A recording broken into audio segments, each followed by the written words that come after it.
جی T V میں مجاہد ویلوی آپ کو خوش آمدید کہتا ہے، اور شریف حکومت کا جانے کے دن کی گنتی شروع ہو گئی ہے، 24 گھنٹے یا 48 گھنٹے، اور پھر مستقبل میں مردم شماری، الیکشن، یہ وہ سارے ایشو ہیں۔ آج مجھے خوشی ہے کہ میں خاصے وقفے کے بعد پاکستان کی سب سے منظم اور مجھے کہنے میں حرج نہیں کہ ڈسپلن ہی نہیں بلکہ پورا ایک نظام لیے ہوئے جماعت، یعنی جماعت اسلامی کے سربراہ سراج الحق صاحب میرے ساتھ موجود ہیں۔ مجھے اچھی طرح یاد ہے کہ جب سیکریٹری جنرل تھے، بہت دہائی پہلے میں نے مولانا سراج الحق کہا تو انہوں نے کہا جی میرے نام کے ساتھ مولانا لگائیں، میں تو پنجاب یونیورسٹی سے پڑھا لکھا ہوں۔ نیاز مندی کا طویل تعلق، شکریہ سراج الحق صاحب، آپ نے وقت نکالا۔ جیسے میں نے کہا عرصے بعد بات آپ سے ہو رہی ہے اور خوشی بھی ہو رہی ہے۔ سراج صاحب کیسے، کیا الحمدللہ کیسے حالات ہیں آپ، کیسے حال ہیں آپ کے؟ ہر حالت میں اللہ کا شکر ادا کرنا چاہیے ہے مجاہد بریلوی صاحب۔ سراج صاحب یہ بتائیے، چلیں فوری طور پر بات یہ کہ تحریک انصاف کے چیئرمین کو جو گرفتار کیا گیا، جیل ڈالا گیا، ساری زندگی کے لیے نااہل قرار دے دیا گیا، لیکن میں دیکھ رہا تھا کہ صرف 24 گھنٹے بعد جو کل آپ کے یہاں پشاور میں الیکشن ہوئے، اس میں اس کے باوجود کہ پکڑ دکڑ گرفتاری، گو کہ ایک بلدیاتی الیکشن تھے، ضمنی الیکشن تھے، اس میں کوئی 20-21 ہزار انہیں ووٹ ملے، یعنی جو اور وہ جو پہلے لوز کر چکے تھے، ہار چکے تھے جمعیت علماء اسلام سے۔ تو اس کا مطلب یہ ہے کہ یہ جو عدالتی فیصلے کو تسلیم نہیں کیا گیا، انہیں چور یا جو بھی آپ نام لے سکیں جو کہا جا رہا تھا اس کو نہیں مانا، اور پشاوریوں نے، کے پی والوں نے تحریک انصاف کے چیئرمین کو ان کی مقبولیت کو دیکھتے ہوئے یا جو بھی اسباب تھے الیکشن جتایا۔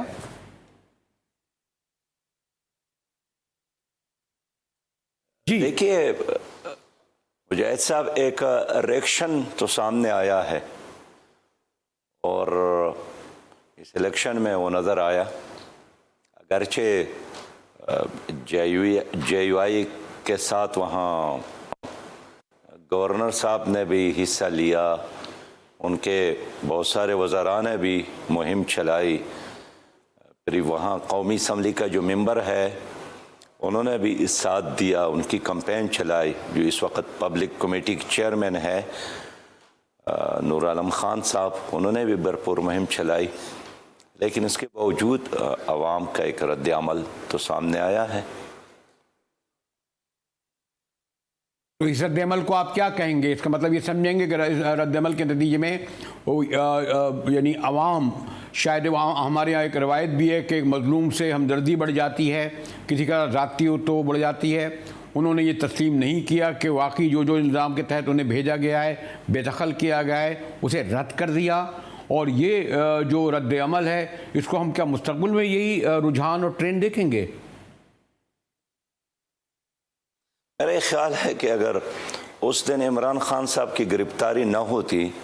تو الیکشن کا رزلٹ بھی ایسا نہ آتا۔ اچھا، اس لیے کہ ان کے اپنے کارکنان یا ووٹر سپورٹر وہاں کی حکومت کی کارکردگی سے ایس سچ خوش تو نہیں ہے، لیکن گرفتاری کے بعد ایک جذباتی ماحول ان کے لیڈروں نے، ان کے ایم این ایز جو سابق تھے، ایم پی ایز جو سابق ایم پی ایز ہے، ان کے منسٹر جو پشاور میں موجود ہے، اور چاروں طرف سے انہوں نے ان کو ایک چیلنج سمجھ کر اس میں کود پڑے، تو اس کا ایک نتیجہ تو سامنے آیا۔ نہیں، لیکن بہرحال آپ کو علم ہے کہ پرویز خٹک جو سابق وزیر اعلیٰ، بہت ہی قریب ترین، محمود خان سابق وزیر اعلیٰ، بڑے بڑے نام چھوڑ کر چلے گئے، پھر یہ بھی تھا کہ سڑک پر 10 آدمی کھڑے ہوں تو گرفتاری کی گئی۔ کیا یہ پیغام نہیں جائے گا ان لوگوں کو کہ جو سمجھتے ہیں کہ ہم گیم پلینر ہیں، ہم جس طرح چاہیں گیم چینج کر دیں گے، انہیں پیغام تو جائے گا ٹھیک ہے، جو 9 مئی کو ہوا وہ بھی تسلیم،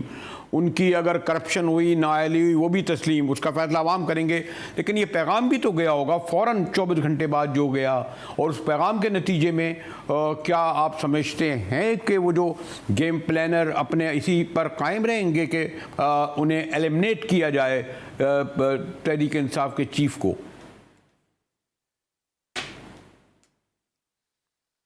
دیکھیے اس پر لمبی بات بھی ہو سکتی ہے، لیکن سمجھنے اور سمجھانے کے لیے یہ کافی ہے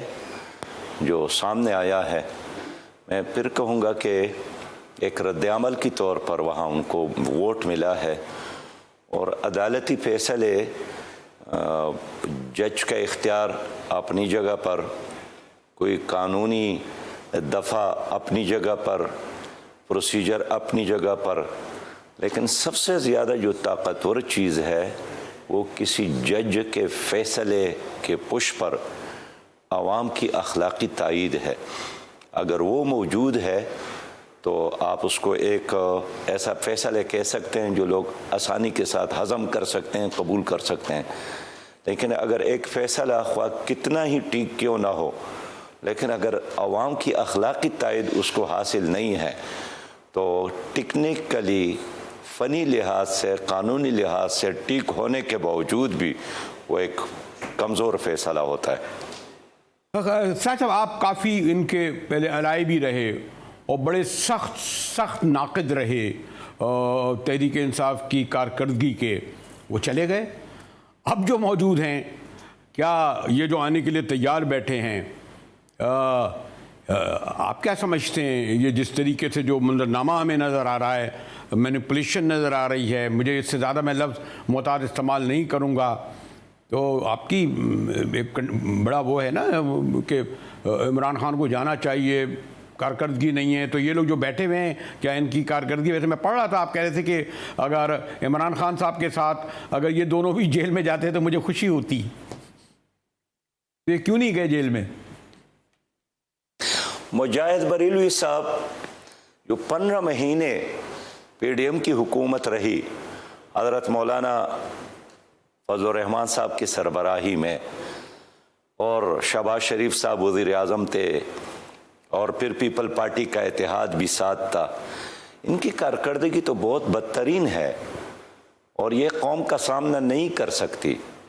اور یہ جب گلی اور کوچوں میں جائیں گے ان کو ایک ایک ظلم کا جواب دینا پڑے گا۔ آخر کیا پڑی ہے کہ انہوں نے ایک دن بجلی کے 1 یونٹ کی قیمت میں 7 روپیہ اضافہ کیا، اس سے 15 دن پہلے 4 روپیہ اضافہ کیا، اس سے پہلے اضافہ کیا، 72% انہوں نے اضافہ کیا، اب انہوں نے ایک دن 19.95% پیٹرول کی قیمت میں اضافہ کیا، اور لوگوں نے لطیفے بنائے کہ خوش رہو، ان کو ترس آیا، ورنہ 20 روپیہ اضافہ کرنا چاہتے تھے، انہوں نے پھر بھی 29.95% اضافہ کیا۔ تو بین الاقوامی مارکیٹ میں تو تیل کی قیمت ایسے نہیں بڑھی ہے، اور پھر خود ہی شوشہ چوڑا اعلانات کیے، مبارکباد لیے، شمع جلائیں کہ روس سے سستا تیل آنے والا ہے اور پہنچنے والا ہے، اور ایک انقلاب آنے والا ہے، اور خوشخبری دے رہے تھے، لیکن اب شہباز شریف صاحب جلسوں میں یہ نہیں بتاتے ہیں کہ میں نے تیل کی قیمت میں کیوں اضافہ کیا، بجلی کی قیمت میں کیوں اضافہ کیا، گیس کی قیمت میں کیوں اضافہ کیا، آٹا، چینی، چائے، دال کی قیمت میں کیوں اضافہ کیا، دوائی کی قیمت میں کیوں اضافہ کیا۔ کیا ان کے ساتھ کوئی کارکردگی ہے سوائے ان بلوں کے جو انہوں نے ایک کارخانہ بنا کر قومی اسمبلی سے، میں اس پہ آ رہا ہوں، لیکن سراج صاحب میں اس پہ آ رہا ہوں، لیکن آپ یہ نہیں سمجھتے لیکن آپ یہ نہیں سمجھتے کہ عمران خان کوئی جو حکومت جس طرح گرائی گئی، ہٹائی گئی، آپ مجھ سے زیادہ جانتے ہیں، اس میں آپ نے بھی اپنا حصہ بٹایا، اب آپ نے ان کے جیل جانے پہ تو خوشی کی، تو آپ یہ نہیں سمجھتے کہ ان کو جس طرح جیل بھیجا گیا آپ کیا ان کی رہائی کا مطالبہ کریں گے کہ یہ غلط طریقے سے ہوئی ہے، غلط طریقے سے انہیں سیاسی میں یہ کہنا چاہتا ہوں کہ پاکستان میں مجاہد بابا، پاکستان میں اب قانون سے کوئی بالاتر نہ ہو، قانون کی حکومت ہو، خاندانوں کی حکومت نہ ہو، لیڈروں کی حکومت نہ ہو، تو میں تو یہی موقف رکھتا ہوں کہ جتنے لوگوں نے توشخانے میں ہاتھ مارا ہے اور ہاتھ صاف کیا ہے، چیزوں کو اٹھایا ہے، اپنے گھروں میں اور بیٹھکوں میں سجایا ہے، یہ ان کے باپ دادا کا مال تو نہیں تھا؟ اگر پاکستان کے عوام نے آپ کو ووٹ دیا، آپ کو وزیر اعظم بنایا، صدر بنایا، وفاقی منسٹر بنایا، تو یہ اختیار کہاں آپ سے آیا کہ آپ 1 کروڑ روپے کی چیز 20 لاکھ میں خرید کر اپنی اولاد کے لیے چھوڑ جاتے ہیں؟ یہ سراسر ظلم ہے۔ اس لیے میں چاہتا ہوں کہ اگر ان عدالتوں میں کوئی سکت ہے، کوئی طاقت ہے، تو ایک سوموٹو ایکشن کے ذریعے ان تمام چیزوں کو ان کے گھروں سے، ان کے بیٹھکوں سے دوبارہ اٹھا کر توشہ خانے میں رکھا جائے۔ مسئلہ توشہ خانے کا نہیں ہے، توشہ خانے کا مسئلہ نہیں ہے، مسئلہ توشہ خانے کا نہیں ہے۔ جتنے بھی پاکستان میں کیسز ہوتے ہیں سیاستدانوں پر، وہ سیاسی ہی سمجھے جاتے ہیں، وہ تعصب کی بنیاد پر سمجھے جاتے ہیں۔ پوری تاریخ ہے، میں جس کی تفصیل میں نہیں جاؤں گا، چاہے حضرت مولانا مودودی کو پھانسی دی گئی ہو، بھٹو کو پھانسی دی گئی ہو، اور جو ہٹائے گئے ہوں، اس کیس کو بھی سیاسی پس منظر میں لیا جا رہا ہے۔ معاملہ توشہ خانے کا نہیں ہے خالی۔ دیکھیے، سیاست اور چیز ہے اور توشہ خانہ ایک اور چیز ہے۔ میں تو صاف بات کرتا ہوں کہ جس نے بھی توشہ خانے میں لوٹ مار کی ہے، ان تمام کا آڈٹ کیا جائے، اس لیے کہ اخلاقی طور پر اور قانونی لحاظ سے بھی ایک ناجائز چیز ہے۔ اور ٹھیک ہے، اگر کوئی قانون ایسا موجود ہے بھی کہ 1 کروڑ کی چیز آپ 20 لاکھ دے کر آپ خرید سکتے ہیں، میرا توشہ خانہ ایشو نہیں ہے۔ میں آپ سے درخواست یہ کر رہا ہوں، جیسے 110 کروڑ قومی اسمبلی کے ارکان کو دیے گئے نا، کیوں دے دیے الیکشن سے 1 مہینے پہلے؟ آپ نے ایک طرف آپ کہہ رہے تھے نا مہنگائی کا، بجلی کا، پانی کا، IMF سے بھیک مانگنے کا، اور آپ نے 110 کروڑ روپے دے دیے قومی ڈیولپمنٹ کے نام پر۔ پتہ نہیں کتنے 1 خرب 700 ارب کے 10 دن میں پروجیکٹ لگ رہے ہیں۔ اس پر آپ نے کیوں نہیں اتنا احتجاج کیا کہ یہ کر رہے ہیں؟ دیکھیے، اس پر بھی ہم نے بات کی، اور پہلے دن جب یہ خبر آئی کہ اتنے بلین انہوں نے اپنے قومی اسمبلی کے ممبران کو جاری کیے، اس دن میری یہ خبر آئی تھی، میں نے ٹویٹ بھی کیا تھا، جلسے میں بات بھی کی تھی کہ یہ بالکل ایک سیاسی رشوت کی طور پر یہ پیسہ ان کو دیا جا رہا ہے، جبکہ ان کے ختم ہونے میں جمعرات کے چند دن رہ گئے، تو پھر تو یہ قانونی طور پر قومی اسمبلی کا ممبر ہی نہیں ہے۔ پھر کیسے آپ ان کے جیب اتنا بڑا رقم، اتنی بڑی اماؤنٹ منتقل کرتے ہیں؟ لیکن ایک اندھیر نگری چوپٹ راج ہے مجاہد صاحب، اس لیے میں سمجھتا ہوں کہ نہ عدالت ان کا احتساب کر سکتی ہے، نہ نیب، نہ کوئی اور ادارہ۔ ان لوگوں کا احتساب کے لیے ایک ہی ادارہ ہے، اور وہ عوام ہے، اور عوام کا ووٹ ہے۔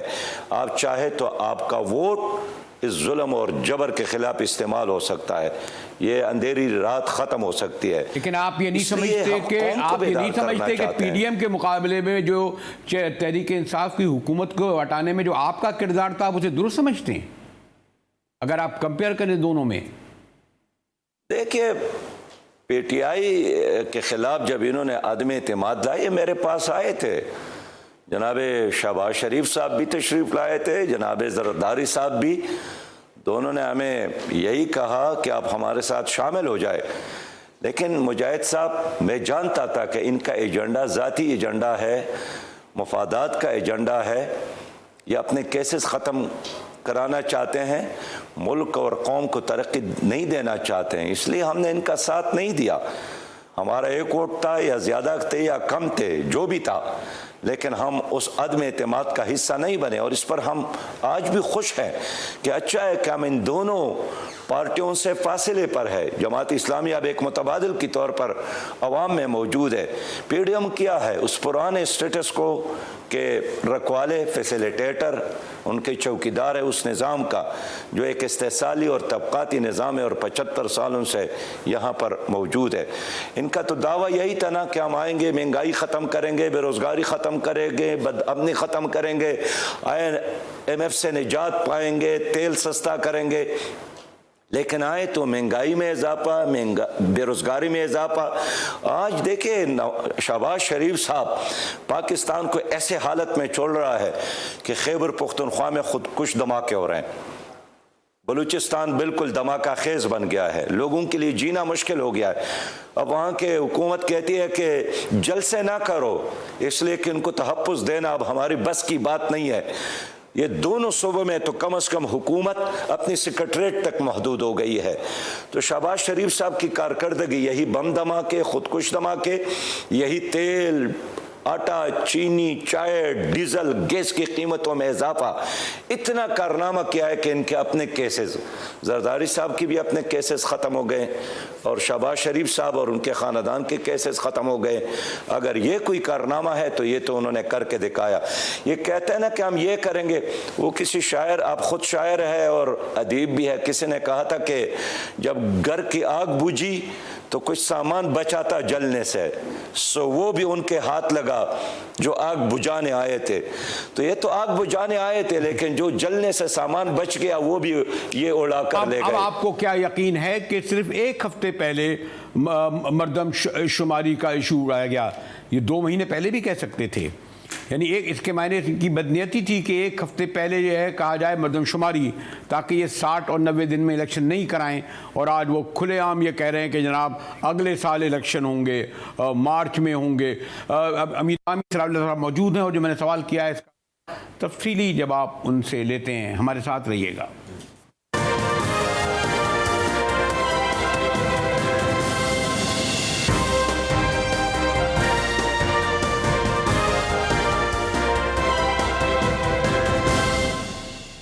جی ٹی وی میں مجاہد بلوی ایک بار پھر آپ کو خوش آمدید کہتا ہے۔ ہمارے ساتھ امیر جماعت اسلامی محترم سراج الحق صاحب موجود ہیں۔ گفتگو ہماری ابھی ہو رہی تھی کہ بہرحال تحریک انصاف کے قائد کو جو سزا یا نااہل قرار دیے گئے ہیں، اور اس کے بعد بہرحال ایک پشاور کے الیکشن کا بھی میں نے ذکر کیا۔ سراج صاحب، اب یہ جو پرائم منسٹر شہباز شریف صاحب نے صرف ایک ہفتے پہلے، یعنی یہ 1 مہینے پہلے بھی کر سکتے تھے، مردم شماری کا ذکر کیا اور اسے مشروط کر دیا الیکشن سے، آپ سمجھتے ہیں کہ ابھی بھی یہ الیکشن کو وہ جو وقت دے رہے کرائیں گے، یا یہ الیکشن سے میں لفظ بھاگنے کا لفظ استعمال نہیں کر رہا، فرار کا بھی شاید نہیں، لیکن یہ نہیں چاہتے کہ الیکشن ہوں، کم از کم اس وقت تک جب تک انہیں اپنی جیت کا، شریفوں کی واپسی کا یقین نہ ہو؟ مجاہد صاحب، پی ڈی ایم کی حکومت کو یقین ہے کہ ان کی کارکردگی کی وجہ سے لوگ اس کو مسترد کر رہے ہیں، ان کے خلاف نفرت ہے، زبردست غصہ ہے، اس لیے کہ 15 مہینوں میں انہوں نے مسلسل لوگوں کو بجلی کی قیمتوں میں اضافہ کر کے بجلی کے جھٹکے بھی دیے، اور پھر پٹرول کی قیمتوں میں اضافہ کر کے آپ یوں سمجھے کہ پٹرول کے بم بھی برسائیں، لوگوں کے لیے جینا مشکل، لوگوں کے لیے اپنے گھروں میں رہنا مشکل، لوگوں کے لیے اپنی گاڑی میں باہر نکلنا مشکل۔ تو ایسے میں انہوں نے یہی سوچا ہے کہ کیوں نہ الیکشن ہی کو ڈیلے کیا جائے، کوئی بھی بہانہ بنا لے۔ تو ان کو یہی بہانہ ہاتھ لگا ہے کہ خانہ شماری کے بعد اور ڈیجیٹل مردم شماری کے بعد ہم الیکشن کریں گے۔ تو اتنا عرصہ ہوا کہ ڈیجیٹل مردم شماری اور خانہ شماری ہوئی ہے، انہوں نے ابھی سی سی آئی کا اجلاس بلایا، یہ تو پہلے بھی وہ بلا سکتے تھے، لیکن وہ چاہتے تھے کہ چونکہ ہماری کارکردگی ایسی نہیں ہے جو عوام کے سامنے رکھا جائے۔ کل آپ نے جناب شہباز شریف کی تقریر تو سنو ہوئی ہوگی، اس میں کوئی چیز نہیں تھی کہ ہم نے کوئی پانی دیا لوگوں کو، ہم نے کوئی روزگار دیا لوگوں کو، ہم نے کوئی بے روزگاری میں کمی کی، ہم نے کرپشن میں کمی کی، ہم نے کوئی اور میگا پروجیکٹ، ایک ہی بات کرتے رہے کہ ایک بار پھر ہمیں موقع دے دے۔ اس لیے انہوں نے یہی ڈیجیٹل مردم شماری کو بنیاد بنا کر الیکشن کو لیٹ کرنے کی خواہش کا اظہار کیا۔ اب ہمارا موقف یہی ہے مجاہد صاحب کہ نگران حکومت کی کیپیسٹی نہیں ہوتی ہے کہ وہ 24 کروڑ عوام کو لیڈ کرے، نہ باہر کی دنیا اس کو سیریس لیتی ہے، نہ کوئی باہر سے آ کر ان پر اعتماد کرتے ہیں، اس لیے کہ عوام کا اعتماد کو اس کے ساتھ نہیں ہوتا ہے، مینڈیٹ نہیں ہوتا ہے۔ پھر یہ آپ دیکھتے ہیں کہ قومی اسمبلی کے نہ ہونے کی وجہ سے کوئی نمائندگی عوام کی ترجمانی کون کرے گا، صوبائی اسمبلیاں نہ ہونے کی وجہ سے عوام کی بات کون سنے گا۔ اس لیے ہم چاہتے ہیں، جماعت اسلامی چاہتی ہے کہ جلد از جلد الیکشن ہو۔ سراج صاحب، اگر میں آپ سے صاحب یہ اگر معلوم کرنے کو یعنی مجھے علم ہے ماشاءاللہ بڑے جہاندیدہ سیاستداں ہیں اور دور تک دیکھتے ہیں، یہ جو نگراں آ رہے ہیں مجھے نہیں پتا کہ آپ سے اس میں شامل کیا گیا ہے یا کیا جائے گا یا نہیں، لیکن اس سے زیادہ اہم یہ ہے کہ آئین کیا اس بات کی اجازت دیتا ہے کہ یہ 3 ماہ سے بھی زیادہ، 60 ماہ سے بھی زیادہ، 60 دن سے بھی زیادہ، 6 ماہ سے بھی زیادہ یہ رہیں، یا غیر مشروط طور پر جب تک چاہے رہیں؟ کیا یہ ممکن ہے؟ دیکھیں، آئین میں تو کوئی گنجائش نہیں ہے، آئین بالکل کلیئر ہے، بالکل واضح ہے، اور نگران حکومت کا الیکشن کے علاوہ اور کوئی ایجنڈا نہیں ہوتا ہے۔ ان کا واحد کام یہی ہوتا ہے کہ وہ الیکشن کمیشن کے ساتھ تعاون کرے، فیسیلیٹیٹ کرے اور الیکشن کا انعقاد کرے۔ اس کے علاوہ اگر وہ کوئی اور کام کرنے پہ لگ جاتی ہے تو یہ اپنے مینڈیٹ سے اور آئین کے دی ہوئی اختیارات سے تجاوز ہی ہوگا۔ لیکن شاید پی ڈی ایم یہی سمجھتی ہے کہ جو ظلم، جبر اور مہنگائی، بے روزگاری انہوں نے قوم پر مسلط کی ہے، شاید کچھ مہینے گزر جائے پھر لوگ بھول جائیں گے کہ شہباز شریف صاحب نے کیا کیا تھا، پی ڈی ایم نے کیا تھا، پیپلز پارٹی نے کیا تھا۔ اس لیے یہ حکومت چاہتی ہے کہ کچھ 5-6 مہینے گزر جائے، لوگ بھول جاتے ہیں، لوگ فراموش کرتے ہیں واقعات کو، حادثات کو۔ لیکن سچی بات یہ ہے کہ پی ڈی ایم کی حکومت نے جو زخم دیے ہیں مہنگائی اور بے روزگاری اور بد امنی کی وجہ سے، لوگ 5 مہینے میں بھی اس کو نہیں بھول جائیں گے، 6 مہینوں میں بھی اس کو نہیں بھول جائیں گے۔ آج یہ حکومت ختم ہو رہی ہے نا جی، لیکن مجاہد صاحب یہ جو خیبر پختونخوا میں خودکش دھماکے شروع ہو گئے ہیں اور لوگ روز مر رہے ہیں، یہ جو بلوچستان میں دھماکے ہو رہے ہیں، خودکش دھماکے ہو رہے ہیں، انہوں نے قوم کو یہی تحفہ دیا، ایک طرف بد امنی کا تحفہ اور دوسرے طرف بے انتہا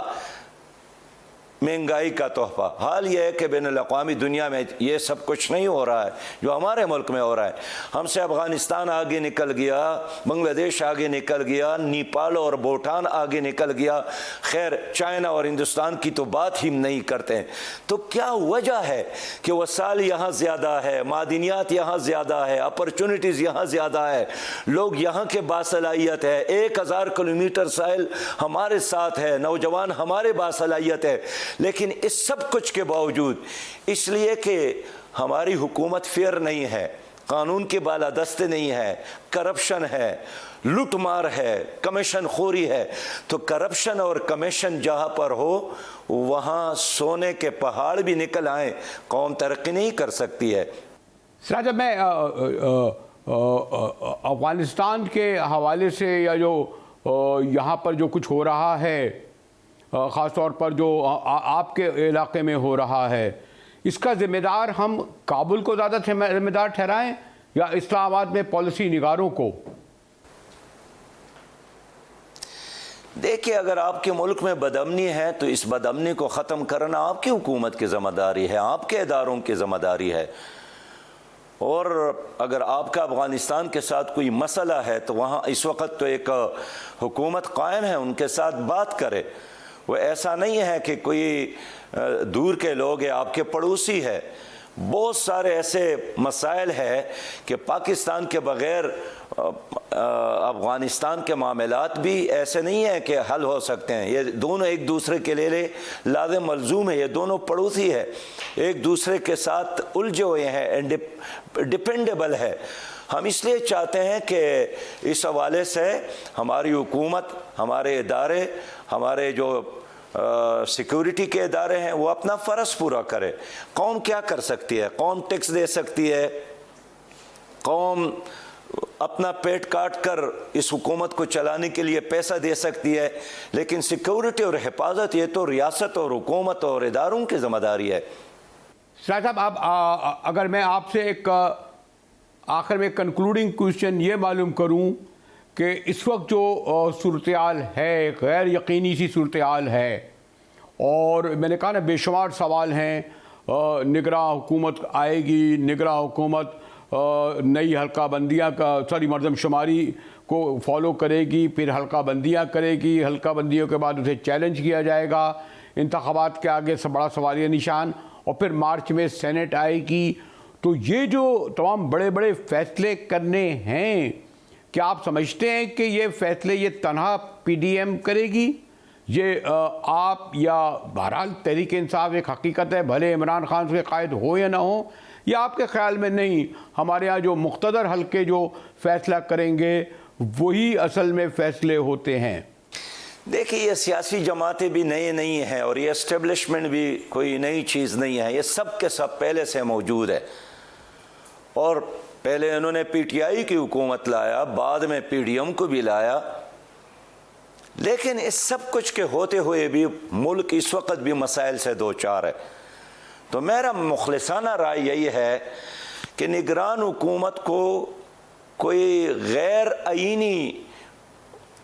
وقت دینے کی بجائے اس ملک کو اس دلدل سے نکالنے کا ایک ہی راستہ ہے کہ عوام کو اختیار دیا جائے، تاکہ عوام اپنے ووٹ کے ذریعے اپنے لیے نئی حکومت اور نئی قیادت کا انتخاب کرے۔ اگر آپ دائیں بائیں چلے جاتے ہیں تو وقت ضائع کرتے ہیں۔ میں اس لیے